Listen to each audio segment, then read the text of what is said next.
क्या चलेगा sir camera mobile इस तरफ अपना उनकी चल रहा है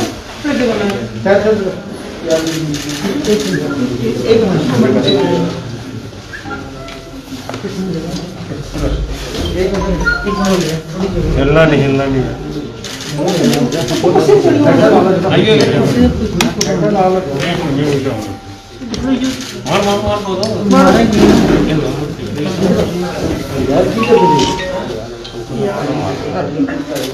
आराम से धक्का नहीं दो सर। एक मिनट सर,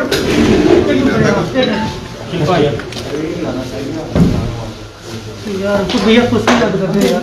ये मोबाइल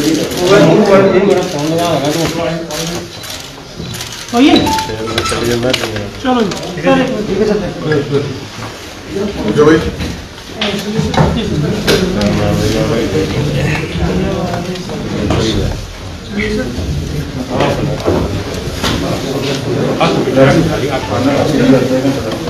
साथियों, आज भारतीय जनता पार्टी ने विजन डॉक्यूमेंट रिलीज किया है डिस्ट्रिक्ट गवर्नमेंट काउंसिल के इलेक्शन के लिए। ये डॉक्यूमेंट हाईलाइट करता है उन चीजों को जो भारतीय जनता पार्टी डीडीसी के इलेक्शन के बाद करना चाहती है लोगों के लिए, और उन चीजों को जो भारतीय जनता पार्टी ने पिछले कुछ अरसा में की हैं जिनको हम कंटिन्यू करना चाहते हैं।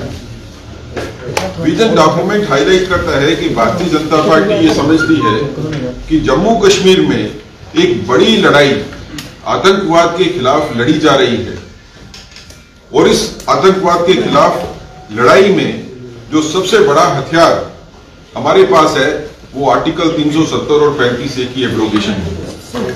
आर्टिकल 370 और 35A को खत्म करने के बाद हिंदुस्तान का कानून, हिंदुस्तान का कॉन्स्टिट्यूशन पूरे तरीके से जम्मू कश्मीर के ऊपर लागू किया गया, और इस लागू करने से ही ये हालात बने कि जिन लोगों ने 70 साल तक जम्मू कश्मीर को लूटा, जम्मू कश्मीर की जमीनों को लूटा, और जिन्होंने यहाँ के लोगों को वो पैसा, वो संसाधन नहीं आने दिए जो इंडियन गवर्नमेंट ने यहाँ पे भेजे थे, जो भारत सरकार ने यहाँ पे भेजे थे, उन लोगों को एक्सपोज करना है, उन लोगों को राजनीतिक तौर के ऊपर अलग करना है।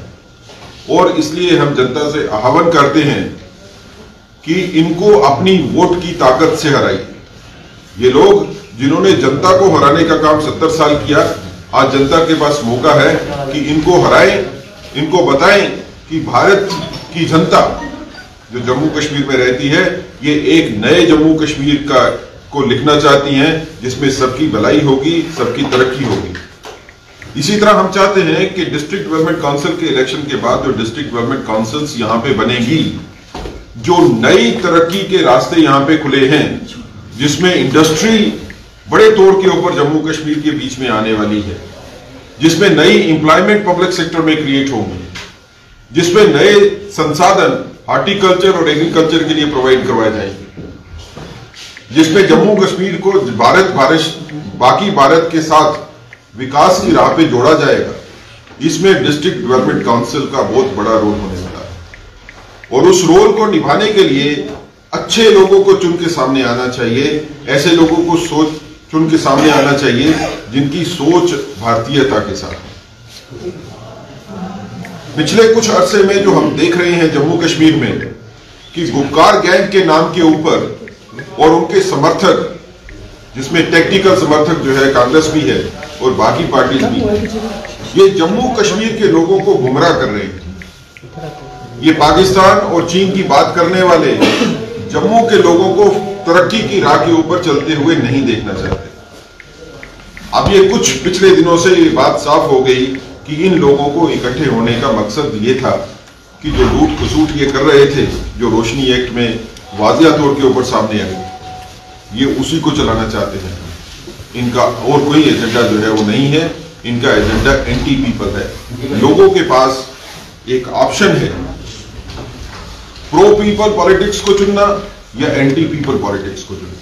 Bharatiya Janata party pro people politics को रिप्रेजेंट करती है। लोगों के साथ, लोगों का विश्वास और लोगों के लिए काम करने वाली पार्टी भारतीय जनता पार्टी है। हमारा विजन डॉक्यूमेंट इस चीज को बिल्कुल क्लियर तौर के ऊपर वाजिया करता है। पिछले एक साल में तकरीबन एक साल से ज्यादा से जो काम हुए और जिसमें मिलिटेंसी का ग्राफ बिल्कुल कम हो गया, सारे के सारे मिलिटेंट जो मेन मिलिटेंट्स थे वो मारे गए, स्टोन पेल्टिंग नहीं होती है और आने वाले दिनों में जो लोगों के छोटे मोटे मसले रह भी गए वो भी हम उसका भी हल करेंगे। लेकिन उसके लिए भारतीय जनता पार्टी को डिस्ट्रिक्ट डेवलपमेंट काउंसिल के इलेक्शन में मजबूती के साथ भारतीय जनता पार्टी का साथ दें, ऐसा हम लोगों से प्रार्थना करते हैं और उम्मीद करते हैं कि इन इलेक्शंस के बाद भारतीय जनता पार्टी जम्मू कश्मीर में मैक्सिमम डिस्ट्रिक्ट में डिस्ट्रिक्ट डेवलपमेंट काउंसिल बनाएगी और डिस्ट्रिक्ट डेवलपमेंट काउंसिल जो है वो लोगों की बेहतरी के लिए काम करेंगे, उस बेहतरी के लिए जो 70 साल से जम्मू कश्मीर के लोगों को नहीं मिली। ग्राउंड की स्तर के ऊपर काम होगा। डिस्ट्रिक्ट डेवलपमेंट काउंसिल बनने से जितने फंड हैं डिस्ट्रिक्ट के वो लोगों की मंशा के हिसाब से, लोगों की उम्मीद के हिसाब से ही डिस्ट्रीब्यूट होंगे और चारों तरफ तरक्की होगी, डेवलपमेंट होगी और जिसमें हर किसी का ख्याल रखा जाएगा। वो किसी भी रिलीजन से ताल्लुक रखता हो, किसी भी कास्ट से ताल्लुक रखता हो, किसी भी सोच से ताल्लुक। पूछना है अगर इसके रिलेटेड कुछ भी पूछना है तो आप पूछें। Sunil ji, daily wages, casual और कॉन्ट्रेक्चुअल लेबर जो है 2014 से ही ये कह रहे हैं कि उनको रेगुलाइज किया जाए, लेकिन 2020 आ गया, अभी तक नहीं हुआ और आपके विजन डॉक्यूमेंट में एक बार फिर से इन्हीं का जिक्र है। तो क्या इस बार ये बहस वादा ही है या फिर इस बार ये काम होकर रहेगा? मैं सिर्फ रिक्वेस्ट करूंगा कि जो क्वेश्चन पूछ रहे हैं वो अपना नाम और अपने अर्ली पोस्ट न्यूज़पेपर जी सिर्फ मुझे एड्रेस करने में आसानी होगी। देखिए, डेली वेजर को रेगुलराइज करना या कॉन्ट्रेक्चुअल लेबर्स को रेगुलराइज करना ये भारतीय जनता पार्टी का प्रायोरिटी का एजेंडा है। ये हमारी सोच भी है कि ऐसे लोग जो दशकों से काम कर रहे हैं वो डेली वेजर होंगे, कॉन्ट्रेक्चुअल लेबर होंगे या किसी और अरेंजमेंट में होंगे, वो किसी भी तरीके से नौकरी में आए हैं। ये हो सकता है कि उन्होंने नौकरी जब ज्वाइन की हो, ये डेली वेजर बने हो या वर्क चार्ज बने हो या कॉन्ट्रेक्चुअल बने हो, तो वो प्रॉपर तरीके से नहीं हो, लेकिन over a period of time, अभी कई दशकों से, कोई 10 साल से, कोई 15 साल से, कोई 20 साल से काम कर रहा है। वो जब ज्वाइन किया था उसने, वो जवान था, उनमें से कई जो है वो 1.5 उम्र के भी हो गए। तो भारतीय जनता पार्टी की ये सोच है कि इन लोगों को रेगुलराइज हमको करना चाहिए। ये फेज्ड मैनर में रेगुलराइजेशन जो है वो जरूर इनकी होनी चाहिए। इसलिए हमने लेफ्टिनेंट गवर्नर साहब से भी बात की थी और लेफ्टिनेंट गवर्नर साहब ने ये बयान भी दिया था कि इनको हम फेज्ड मैनर में एक तरीके से जिसके ऊपर गवर्नमेंट काम कर रही है उसके हिसाब से इनको रेगुलराइज करेंगे। ये महज वादा नहीं है, ये वो वादे हैं जो हमने निभाने हैं और लेफ्टिनेंट गवर्नर साहब की एडमिनिस्ट्रेशन के चलते हुए ही आप देखेंगे कि इनमें से हम डेफिनेट करके अगले कुछ ही अरसे में आपके सामने आएंगे कि इसमें रेगुलराइज करने का जो है वो एक पूरे का पूरा जो है वो खाका तैयार हो जाएगा और जिन लोगों को उम्मीद है कि उनकी नौकरी जो है वो रेगुलराइज होनी चाहिए उनको डेफिनेटली वो इंसाफ मिलेगा। सर, आपने जीरो टॉलरेंस फॉर इंक्रोचमेंट, क्या माने आप लिख रहे हैं कि encroachment shall be relieved from vested interest.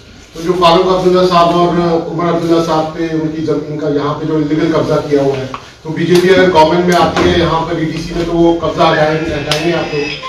देखिए, इंक्रोचमेंट जम्मू कश्मीर में जिस स्तर पे हुई, ये आज की बात नहीं है, मैं पिछले 70 साल से बात करूंगा, इन इंक्रोचमेंट्स ने ही यहाँ की प्रोग्रेस और डेवलपमेंट को रोके। ये हमारा मानना है कि अगर जम्मू कश्मीर में लैंड्स की इंक्रोचमेंट नहीं होती तो हमारे पास काफी जमीन होती जिसमें एक्सपेंशन जो हो सकती थी, हाउसिंग में एक्सपेंशन हो सकती थी, इंडस्ट्रीज में एक्सपेंशन हो सकती थी, बाकी चीजों में भी हो सकती थी।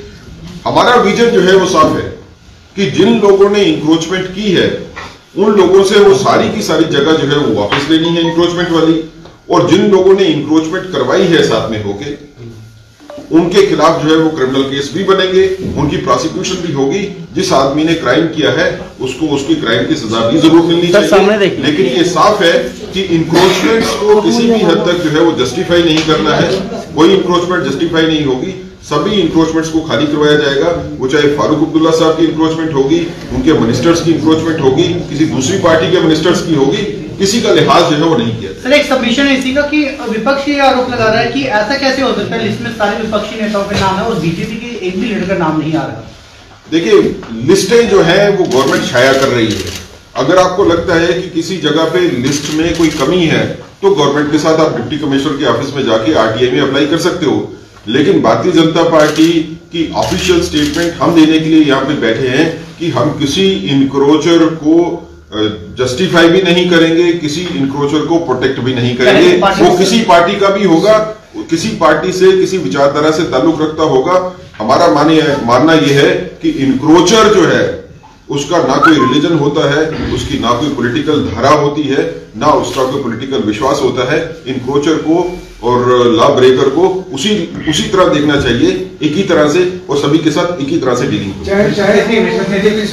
किसी से भी होगा। हम किसी पार्टी विशेष को टारगेट भी नहीं कर रहे हैं और किसी पार्टी को प्रोटेक्ट भी नहीं कर रहे हैं।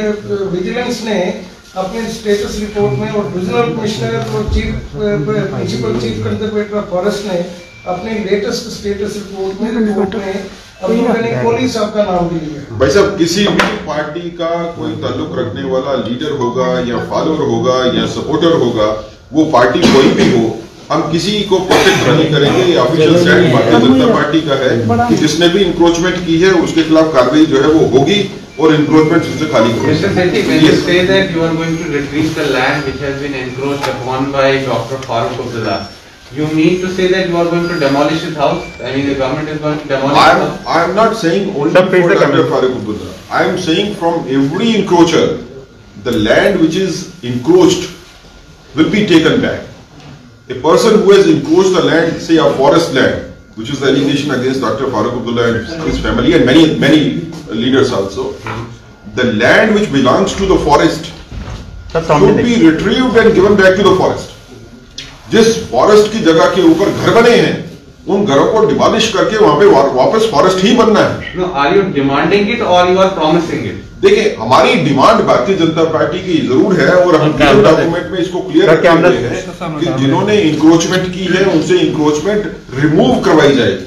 इंक्रोचमेंट रिमूव करने का तरीका ही यही होता है कि उसको लैंड को, जो अगर किसी ने कंस्ट्रक्शन किया तो डिमोलिश करो और उसको वापस लेके जाओ जहां पे उसको होना चाहिए। यानी कि आप कह रहे हैं कि फारूक अब्दुल्ला का जो मकान है उसको डेमोलिश किया जाएगा? देखिए, जो जंगल की जगह है वो जंगली जानवरों और जंगली पेड़ों के लिए है। ये जो पॉलिटिकल जानवर है इनका उसमें हिस्सा है।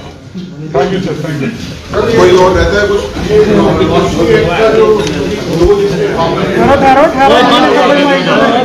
नहीं